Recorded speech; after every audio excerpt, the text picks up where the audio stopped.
ಆಚಿ chilli powder ಸಖತ್ ಖಾರ ಬಣ್ಣ ಮತ್ತು ರುಚಿ ಆಚಿ ಚಿಲ್ಲಿ ಪೌಡರ್. ನಮ್ಮ ಆಹಾರ ಕ್ರಮದಲ್ಲಿ ಬಹುಮುಖ್ಯ ಪೌಷ್ಟಿಕಾಂಶ ಅಂತ ಕರೆಸಿಕೊಳ್ಳುವಂತಹ ಮೊಟ್ಟೆಯಲ್ಲಿ ಕ್ಯಾನ್ಸರ್ ಕಾರಕ ಅಂಶಗಳಿದ್ದಾವೆ ಅನ್ನುವಂತಹ ವಿಚಾರ ಸೋಷಿಯಲ್ ಮೀಡಿಯಾದಲ್ಲಿ ಬಹಳ ದಿನಗಳಿಂದ ವೈರಲ್ ಆಗ್ತಾ ಇದೆ.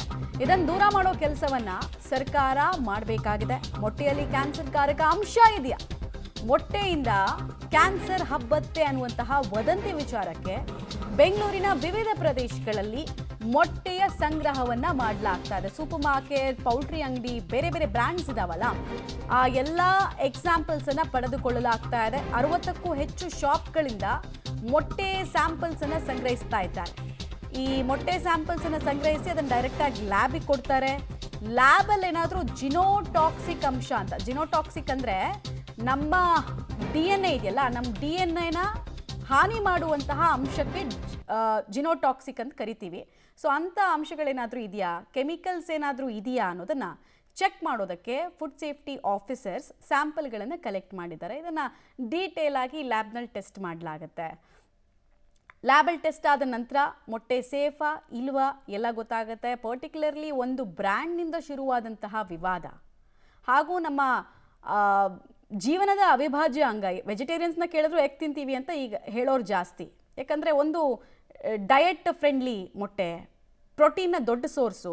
ಒಂದು ಮೊಟ್ಟೆನಲ್ಲಿ ನಿಮಗೆ ಆಲ್ಮೋಸ್ಟು ಏನಿಲ್ಲ ಅಂತ ಅಂದರೂ 6 ರಿಂದ 7 ಗ್ರಾಮ್ ಅಷ್ಟು ಹೈ ಪ್ರೋಟೀನ್ ಸಿಗುತ್ತೆ, ಕ್ಯಾಲರೀಸ್ ಕಡಿಮೆ, ಬೊಜ್ಜು ಬರಲ್ಲ. ಹೀಗಾಗಿ ಮೊಟ್ಟೆಯನ್ನು ತುಂಬ ಜಾಸ್ತಿ ದಿನನಿತ್ಯದ ವಿಚಾರದಲ್ಲೇ ಡಯಟ್ ಕಾನ್ಷಿಯಸ್ ಆಗಿರೋರು 2-3 ಆದರೂ ತಿಂತಾರೆ. ಜಿಮ್ ಮಾಡೋರಂತೂ ಅಟ್ಲೀಸ್ಟ್ 30-40 ಅಂತೆಲ್ಲ ತಿಂತಾರೆ.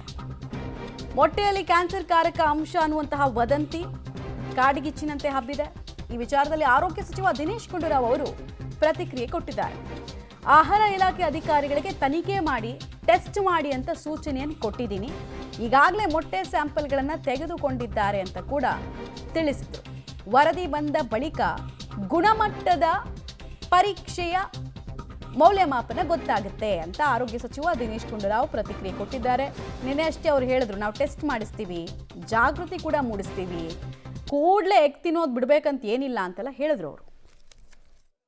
ಇಲ್ಲ, ಈಗ ಮೊನ್ನೆ ತಾನೇ ಇದೊಂದು ಎಗಾಸ್ ಕಂಪನಿ ಅವ್ರದ್ದು ಮೊಟ್ಟೆಯಲ್ಲಿ ಅದೊಂದು ಯಾವುದು ಉಪಯೋಗ ಮಾಡಬಾರ್ದಂಥ ಒಂದು ಏನು ಆ್ಯಂಟಿಬಯೋಟಿಕನ್ನು ಇವು ಉಪಯೋಗಿಸಿದ್ದಾರೆ ಅಂತ ಒಂದು ಮಾಹಿತಿ ಇತ್ತು. ಆದ್ದರಿಂದ ಅದ್ರ ಬಗ್ಗೆ ಸ್ಪಷ್ಟವಾದಂಥ ವಿಚಾರ ತಿಳ್ಕೊಳ್ಬೇಕು ಅಂತ ನಮ್ಮ ಇಲಾಖೆಯವ್ರಿಗೆ ಹೇಳಿದ್ದೀನಿ. ಯಾಕೆಂದರೆ ಮೊಟ್ಟೆ ಇವತ್ತು ನಿಜವಾಗ್ಲೂ ವ್ಯಕ್ತಿ ಆರೋಗ್ಯಕ್ಕೆ ಭಾಳ ಒಳ್ಳೆಯದು. ಆದರೆ ಅದರಲ್ಲಿ ಏನಾದರೂ ಗೊಂದಲ ಇದ್ದರೆ ಅದನ್ನು ನಾವು ಸರಿಯಾಗಿ ತಿಳ್ಕೊಳ್ಬೇಕಾಗ್ತದೆ. ಈಗಾಗಲೇ ನಾವು ನಮ್ಮ ಇಲಾಖೆಗೆ ಹೇಳಿದ್ದೀನಿ, ಕೆಲವು ಸ್ಯಾಂಪಲ್ಗಳೆಲ್ಲ ಅವರು ಈಗ ತೊಗೊಂಡಿದ್ದಾರೆ. ಮತ್ತು ಆ ಎಗಾಸ್ ಕಂಪನಿ ಏನಿದೆ ಅದರ ಸ್ಯಾಂಪಲ್ ಕೂಡ ತೊಗೊಂಡಿದ್ದಾರೆ. ಅದು ಟೆಸ್ಟ್ ಎಲ್ಲ ಮಾಡಿದ ನಂತರ ಮುಂದೆ ನಾವು ಅದರ ಒಂದು ವಿಚಾರ ನಿಮ್ಮ ಮುಂದೆ ಇಡ್ತೀನಿ. ಅದು ಸದ್ಯದಲ್ಲಿ ಏನು ಆತಂಕ ಪಡಬೇಕಾಗಿಲ್ಲ ಅಂತ ನಾನು ಹೇಳೋದಕ್ಕೆ ಬಯಸ್ತೇನೆ. ಯಾಕೆಂದರೆ ನಾವು ಕಳೆದ ವರ್ಷ ಸೆಪ್ಟೆಂಬರ್-ಅಕ್ಟೋಬರ್ ತಿಂಗಳಲ್ಲಿ ಡೀಟೇಲ್ಸ್ ಕೊಡ್ತಾರೆ. ನೇರ ಸಂಪರ್ಕದಲ್ಲಿ ಜಾಯಿನ್ ಆಗ್ತಾ ಇದ್ದಾರೆ ಲೋಕೇಶ್, ಮೊಟ್ಟೆಯಲ್ಲಿ ಜಿನೋಟಾಕ್ಸಿಕ್ ಅಂಶಗಳು ಇದಾವ, ಕ್ಯಾನ್ಸರ್ ಕಾರಕ ಅಂಶಗಳು ಇದಾವ ಇಲ್ವಾ ಅನ್ನೋ ಪ್ರಶ್ನೆಗೆ ಉತ್ತರ ಈ ಟೆಸ್ಟ್ಗಳ ಮೂಲಕ ಸಿಗುತ್ತೆ. ಸೊ ಟೋಟಲ್ ಆಗಿ ಎಷ್ಟು ಬ್ರ್ಯಾಂಡ್ನ ಮೊಟ್ಟೆಗಳನ್ನು ಸಂಗ್ರಹ ಮಾಡ್ತಾ ಇದ್ದಾರೆ, ಮತ್ತೆ ಈ ಟೆಸ್ಟ್ ರಿಪೋರ್ಟ್ ಯಾವಾಗ ಬರುವಂತಹ ಸಾಧ್ಯತೆ ಇದೆ, ಅಲ್ಲಿ ತನಕ ಅವೇರ್ನೆಸ್ ಅನ್ನ ಹೆಂಗೆ ಮೂಡಿಸ್ತಾರೆ ಅಂತ? ಮಮತಾ, ಈಗಾಗಲೇ ಮೊಟ್ಟೆಗಳ ಸಂಗ್ರಹ ಮಾಡಿರುವಂಥ ಟೆಸ್ಟ್ಗೆ ಈಗ ರವಾನೆ ಮಾಡಿರುವಂಥದ್ದು. ಆ ರಿಪೋರ್ಟ್ ಬರಲಿಕ್ಕೆ ಸುಮಾರು 15 ರಿಂದ 20 ದಿನಗಳ ಕಾಲ ಬೇಕಾಗ್ಬೋದು. ಅಲ್ಲಿಯವರೆಗೂ ಕೂಡ ಒಂದಿಷ್ಟು ಮುಂಜಾಗ್ರತಾ ಕ್ರಮಗಳು ಅಂತೇಳಿ ಏನೂ ಇಲ್ಲ.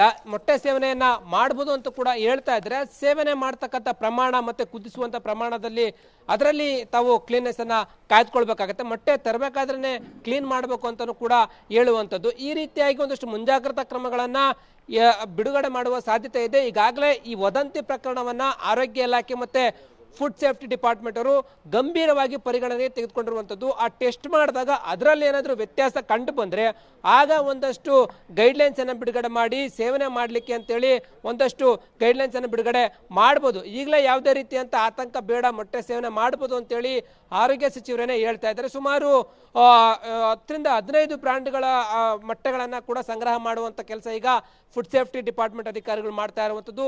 ಬೆಂಗಳೂರಿನ ಈಗ ಬಂದ ಮಾಹಿತಿ ಪ್ರಕಾರ ಸುಮಾರು 200 300ಕ್ಕೂ ಹೆಚ್ಚು ಕಡೆಗಳಲ್ಲಿ ಈಗಾಗಲೇ ಮೊಟ್ಟೆಗಳ ಸ್ಯಾಂಪಲ್ಗಳನ್ನು ಕಲೆಕ್ಟ್ ಮಾಡಿ ಲ್ಯಾಬ್ಗೆ ರವಾನೆ ಮಾಡ್ತಾ ಇದ್ದಾರೆ ಅಂತ ಮಾಹಿತಿ ಸಿಗ್ತಾ ಹೋಗ್ತಾ ಇದೆ. ಸೂಪರ್ ಮಾರ್ಕೆಟ್ಗಳಲ್ಲಿ ಇಟ್ಕೊಂಡಿರುವಂಥ ಮೊಟ್ಟೆ ಇರೋದು, ಪೌಲ್ಟ್ರಿ ಅಂಗಡಿಗಳಲ್ಲಿ ಮಾರಾಟ ಮಾಡ್ತಕ್ಕಂಥ ಮೊಟ್ಟೆ ಇರ್ಬೋದು, ಮತ್ತೆ ರಾಜ್ಯದಲ್ಲಿ ಉತ್ಪನ್ನ ಆಗುವಂಥ ಮೊಟ್ಟೆಗಳನ್ನು ಇರ್ಬೋದು, ಎಲ್ಲ ಮಾದರಿಯ ಮೊಟ್ಟೆಗಳನ್ನು ಕೂಡ ಎಲ್ಲ ಬ್ರ್ಯಾಂಡ್ಗಳ ಮೊಟ್ಟೆಗಳನ್ನು ಕೂಡ ಸಂಗ್ರಹ ಮಾಡಿ ಟೆಸ್ಟ್ಗೆ ರವಾನೆ ಮಾಡಿದರೆ ಅದನ್ನು ಕೂಡ ಕೂಲಂಕುಷವಾಗಿ ಟೆಸ್ಟ್ ಮಾಡ್ತಾರೆ. ಪ್ರಮುಖವಾಗಿ ಇಲ್ಲಿ ನಿಷೇಧಿತ ಔಷಧ ಅಂಶಗಳ ಪ್ರಮಾಣ ಏನಾದರೂ ಮೊಟ್ಟೆಯಲ್ಲಿ ಇದೆ ಅನ್ನುವಂಥದ್ದನ್ನು ಕೂಡ ಪತ್ತೆ ಹಚ್ಚುವಂಥದ್ದು. ಮತ್ತೆ ಎಒಝೆಡ್ ಪ್ರಮಾಣ 0.1 ಇರಬೇಕು ಅಂತ ಹೇಳ್ತಾರೆ FSSAI ಪ್ರಕಾರವಾಗಿ. ಆ ಮೊಟ್ಟೆಯಲ್ಲಿ ಏನಾದರೂ ಎಒಝೆಡ್ ಪ್ರಮಾಣ ಏನಾದರೂ 0.7 ಇದ್ರೆ ಅದು ಹಾನಿಕಾರಕ ಅಂತೇಳಿ ಡಿಸೈಡ್ಗೆ ಬರ್ತಾರೆ. ಹಾಗಾಗಿ ಜನರು ಕೂಡ ಮುಂಜಾಗ್ರತಾ ಕ್ರಮವಾಗಿ ಮೊಟ್ಟೆಯನ್ನು ತೆಗೆದುಕೊಳ್ಬೇಕಾದ್ರೇನೆ FSSAI ಪ್ರಮಾಣ ಹೊಂದಿರತಕ್ಕಂಥ ಮೊಟ್ಟೆಗಳನ್ನು ಕೂಡ ತೆಗೆದುಕೊಳ್ಬೇಕಾಗತ್ತೆ. ಕೆಲವೊಂದು ಬ್ರ್ಯಾಂಡ್ಗಳ ಬಗ್ಗೆ FSSAI ಸೀಲನ್ನು ಹಾಕಿರ್ತಾರೆ, ಇದು ಮಾನ್ಯತೆ ಪಡೆದಿದೆ ಅನ್ನುವಂಥದ್ದನ್ನ ಹಾಕಿರ್ತಾರೆ. ಅಂಥವುಗಳನ್ನ ತಗೊಂಡು ಸೇವನೆಯನ್ನ ಮಾಡಬೇಕಾಗತ್ತೆ. ಅಲ್ಲಿವರೆಗೂ ಕೂಡ ಈ ರೀತಿಯಾದಂಥ ಜಾಗೃತಿಯನ್ನು ಅನುಸರಿಸಬೇಕಾಗತ್ತೆ. ಮಮತಾ, ಧನ್ಯವಾದ ಲೋಕೇಶ್, ನಮ್ಮೆಲ್ಲ ಮಾಹಿತಿಗಾಗಿ.